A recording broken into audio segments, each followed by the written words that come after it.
Nation.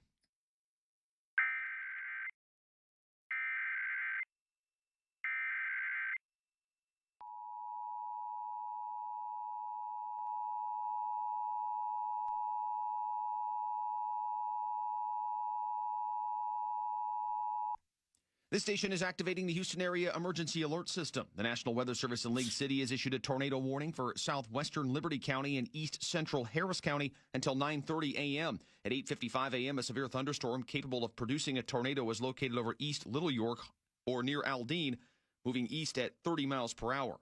Again, a tornado warning for southwestern Liberty County, east central Harris County until 9:30 a.m. This concludes activation of the Houston Area Emergency Alert System.